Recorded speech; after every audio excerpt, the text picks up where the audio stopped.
¿Puedes hacer el chiste? Claro. Gracias. Estíbaliz. Yeah. ¿Estíbaliz o Esti? Estíbaliz. Estíbaliz. Sí. Buenos días, ¿cómo estás? Muy bien. Contenta y nerviosa y contenta. Bueno, antes de decirte una cosa que quería decirte, yo siempre empiezo las entrevistas preguntando lo mismo, que es ¿por qué haces cine? Pues... a veces me lo pregunto yo también, porque es verdad que no es una cosa que no soy la típica, el perfil de que te diría, ya desde los 6 años tenía una cámara y estaba haciendo películas y tal. Es verdad que yo de pequeña, desde esos 6 años, escribía muchos cuentos y sobre todo los ilustraba y los dibujaba. Pero justo el cine, nunca vi como en el cine una posibilidad que pudiera hacer propia, ¿no? Y luego entré en la universidad a estudiar comunicación audiovisual y ahí yo creo que descubrí realmente cómo me atrapó el lenguaje cinematográfico, cómo se podían construir relatos, historias desde lo visual, desde lo sonoro, encontrar esas pistas, ¿no? Así nos lo enseñó este profesor que me cautivó, Íñigo Marzabali, a afrontarnos como al relato audiovisual como si fuera un mapa lleno de pistas y de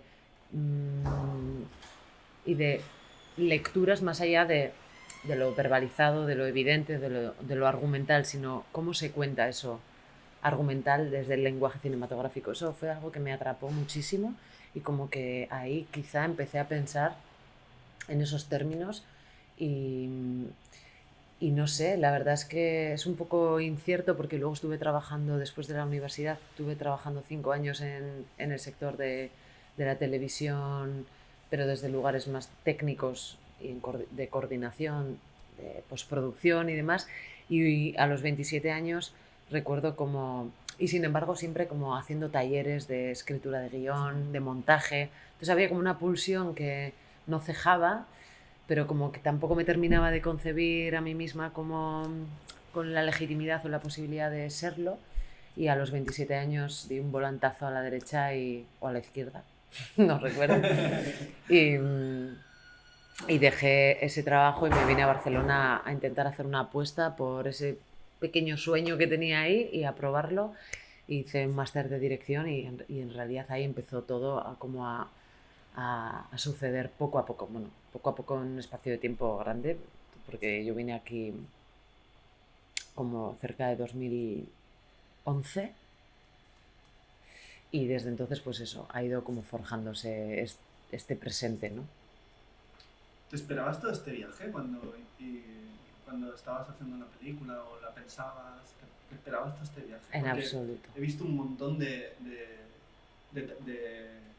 talleres, de pitchings, bueno, no sé, laboratorios donde ha estado el proyecto, o sea, Sí. hay como 10 o 12. O sea, eso ya es un viaje tremendo de maletas, de hoteles, de hablar con gente a nivel internacional. Sí. Y entonces, luego, joder, en Berlín, ¡buah! Y con el premio, Sí. yo estaba alucinando en mi casa. Y digo, me alegro un montón por esta peli, ¿no? Sí. O sea, uno no se imagina esas cosas, ¿no? Nunca hubiera esperado jamás estar en la sección oficial de Berlín, ¿sabes? A lo mejor ni siquiera al principio no estar en ninguna sección oficial de ningún festival internacional. Es verdad que cuando ya hacia el final empezábamos a tener armada el montaje o en versiones muy cercanas ya a la última, pues bueno, sí, igual no era la película perfecta, pero sí que había como cosas que tenían mucho poder, ¿no? Y que era como muy evidente, ¿no? Pues en cuestión de interpretación y entonces empiezas a lo mejor a fantasear con alguna sección posible paralela del Festival de Berlín, pero desde luego nunca jamás con una sección oficial. Y luego es verdad que hemos pasado por muchísimos talleres y laboratorios y claro, ahí yo creo que vives como en una doble espacio-tiempo porque por una parte vives como con la mirada al futuro, ¿no? De a conseguir, ¿no? Reunir los recursos, vas a conseguir sacar de este laboratorio, de este o de este mercado, un aliado que te permita como sacar adelante la película. Entonces estás con la mirada muy puesta también, no puedes dejar, ¿no?, de mirar hacia adelante, porque si no te lo crees tú, no se lo va a creer nadie. Pero también con muchas dudas, porque al final participas con tantos proyectos, ¿no?, con tantos directores y directoras tan talentosas, con proyectos tan interesantes que están al mismo tiempo como tú en la misma situación, y ves, y dices, claro, pero podría perfectamente no realizarse, no ejecutarse, no conseguirlo, ¿no? Tantas personas por el camino se quedan con proyectos súper interesantes. Entonces, bueno, pues la verdad, ahora que estamos celebrando ya pues que esta semana la película se estrena, pues es como un momento en el que inevitablemente también te acuerdas de todos los inicios y de todos los momentos y todos esos foros en pandemia y de todo que, que sí, que hace que también le da sentido, ¿no?, a que estemos hoy aquí presentando la peli para su estreno. Yo he visto la película porque en el DA estaba súper agotado, no pude verla. Entonces, estaba pensando en la peli y yo sentía que esta historia está muy cerca tuya. No sé por qué, pero súper cerca. Porque creo que la película tiene una mirada como muy transparente, como muy de luz, como muy de mirar las cosas. Porque también he hecho en falta mucho en el cine de ahora que no se mira las cosas. La gente hace un movimiento, hace una acción, ¡pam!, se corta otra cosa. No, aquí se mira. Aquí los personajes a veces están haciendo una actividad y en el mismo plano hay varios personajes haciendo diferentes actividades. Y esto me gusta, porque esto es la vida. La vida es así. Y las familias son así. Y si están de verano, también son así. Entonces, ¿es algo muy cercano esto?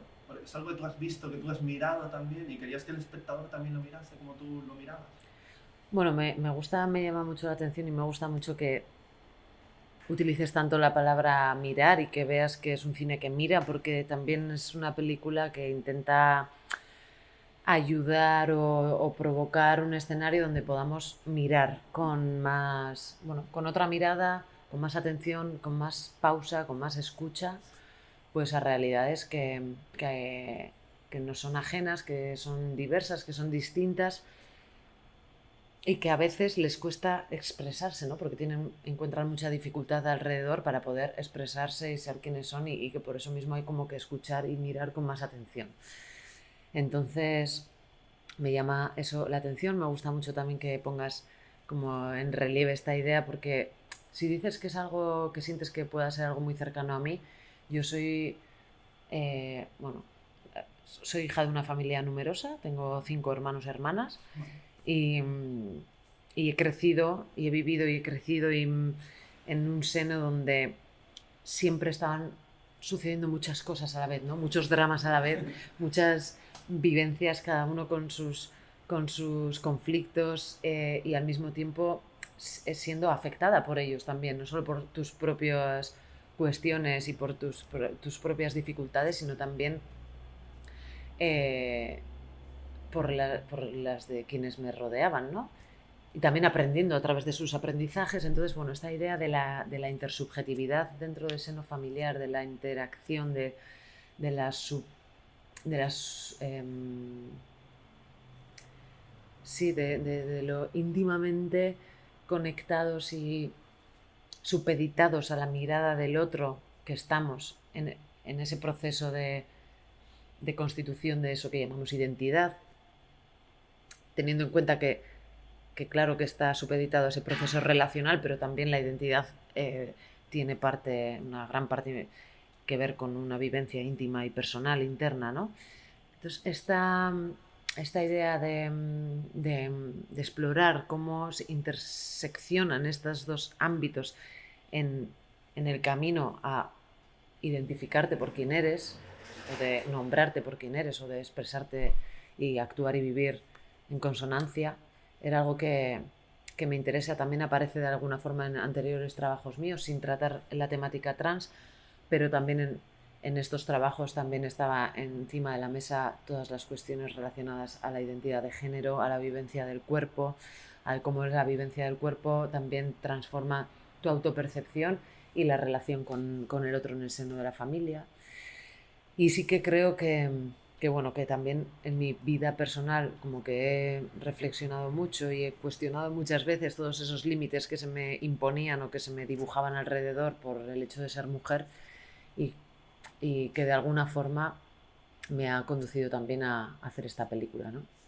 Donde hay gente que se mira y que se mira sin verse y que tiene que hacer un ejercicio de verse a sí mismas para poder encontrarse de una forma más auténtica. Me gustó también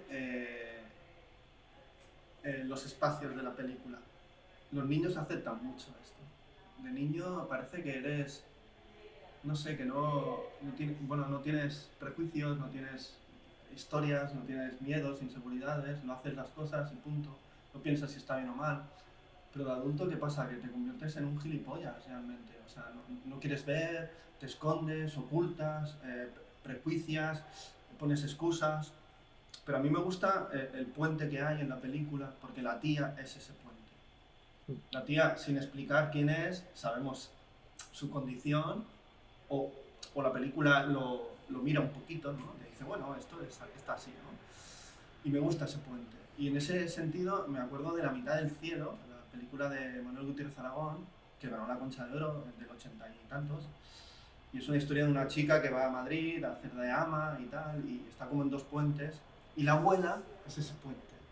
Es la abuela que es un fantasma, por cierto. Es ese puente.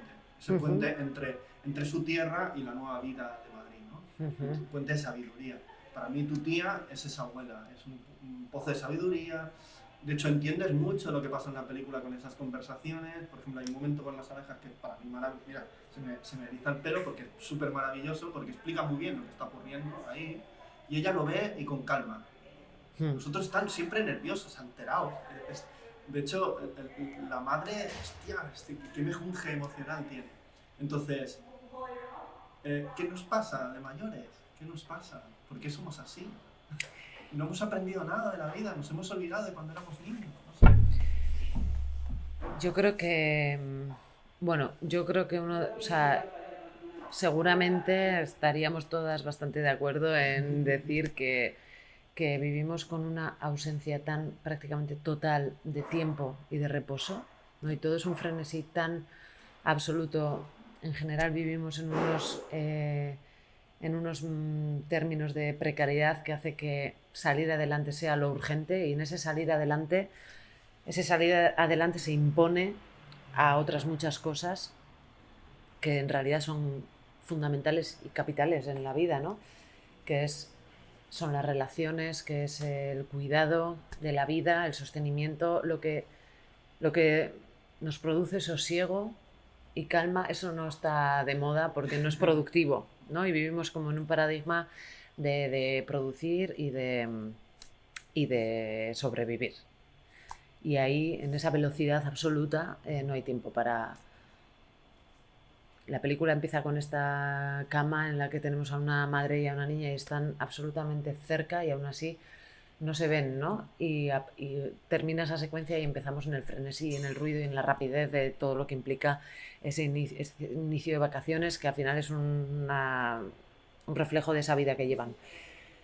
Y ¿qué nos pasa? Y en ese sobrevivir, yo creo que en el fondo, como lo único que necesitamos es ser vistos y aceptados y amados, hacemos lo que sea por conseguir ese reconocimiento. Y ese reconocimiento implica muchas veces que estamos más atentos o que estamos funcionando mucho más para la mirada de ese otro que reconociéndonos a nosotros mismos por quienes somos o lo que necesitamos o lo que nos sienta bien o lo que... Y eso yo creo que es lo que perdemos en el camino, ¿no? Y por eso creo que también los niños y las niñas siempre tienen esa capacidad de hacernos como detenernos y a replantear muchas cosas que damos por hecho y que naturalizamos, y automatismos con los que ya estamos programadas para seguir funcionando, que no son nuestros, que son como softwares que nos instalamos para poder adaptarnos a la tecnología del mundo, ¿no? Y los niños y las niñas tienen esa capacidad de hacernos parar y como de mostrarnos muchas cosas y de recordarnos también esa parte, a esa niña, a ese niño que tenemos dentro. Es curioso porque Valérie Delpierre, podemos hablar que... Es curioso porque Valérie Delpierre empieza... Estaba viendo la peli y hay como una especie de trilogía de mirar, de colocar la cámara a la altura de los ojos del niño o de la niña, ¿no? Estamos Steve de Carla Simón, Las niñas de Pilar Palomero y la tuya. O sea, yo creo que las tres son dirigidas por mujeres, es una mirada hacia el mundo femenino o hacia el mundo de los niños y las niñas, pero de otro punto de vista, mucho más emocional, mucho más de mirar y sumergirte en el alma, ¿no? A lo mejor he dicho una cosa muy rimbombante. Y eso me recuerda mucho a las pelis de Carlos Saura, de los años 70. De Kira Cuervo, La prima Angélica. Entonces, esa mirada infantil que habla mucho de la super separación que hay entre adultos y niños. Aquí los niños parecen los adultos, parecen los maduros, parecen los responsables, los que no tienen prejuicios. Y la película, oh, qué bien filma todo eso. Además, es una película que filma muy bien cuando la vida se detiene y no es aburrida. De hecho, no pones la música compuesta, no, hay canciones, hay discos, hay tal. O sea, ese momento del disco que pone la abuela, oh, es súper bonito. Hostia, es como en Cría Cuervos, que ponían el disco y no sé, se va generando toda un aura de la vida está pasando, pero los problemas siguen ahí. Y esto me encanta, porque realmente para mí es muy complicado esto verlo en una película, muy difícil. No creo que sea nada fácil. Y esto tiene mucho que ver lo que hace Gina Ferrer con la foto, porque, bueno, explícame cómo trabajas la foto con Gina, porque Gina, wow, he visto cosas muy diferentes de ella.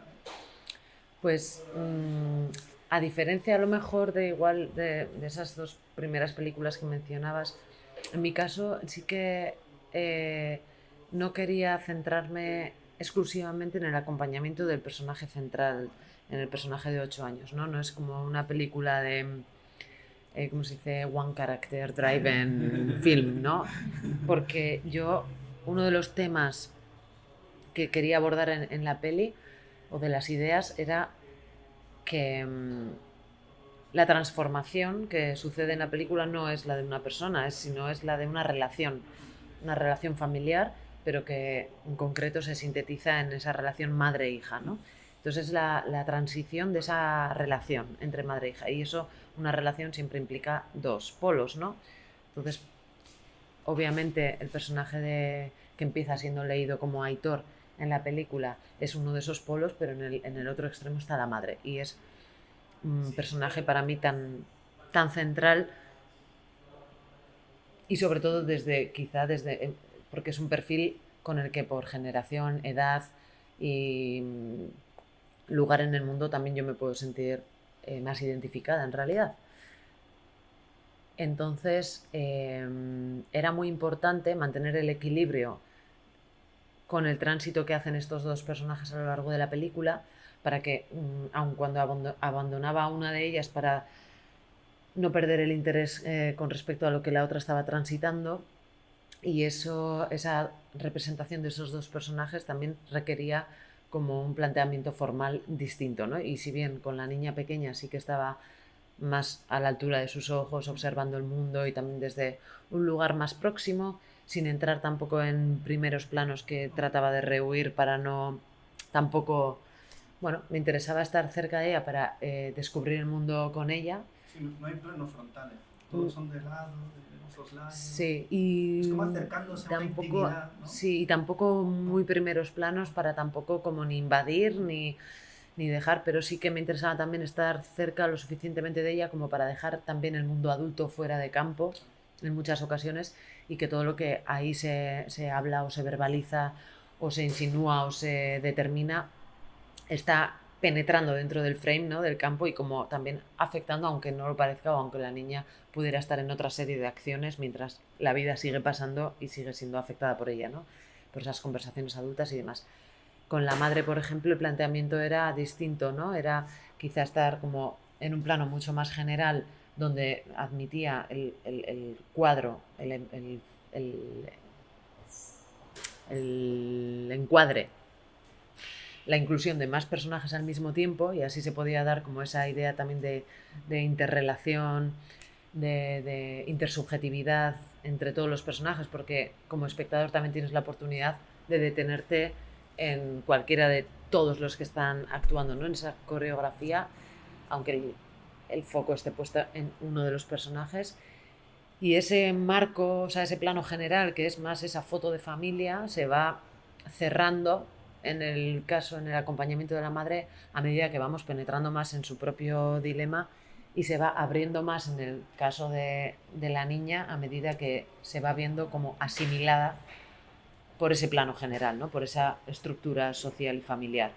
Entonces esta es una de las ideas que más como trabajé con Gina para, para ejecutarla de una forma en la que bueno, tuviera sentido y que no fuera tampoco disonante, que fueran coherentes también y que aportara también una lectura desde el lenguaje cinematográfico, ese que hablábamos antes, que tanto puede contar sin verbalizar, ¿no? Ahora para terminar, quiero que me recomiendes una película que te haya encantado y hayas visto no hace mucho.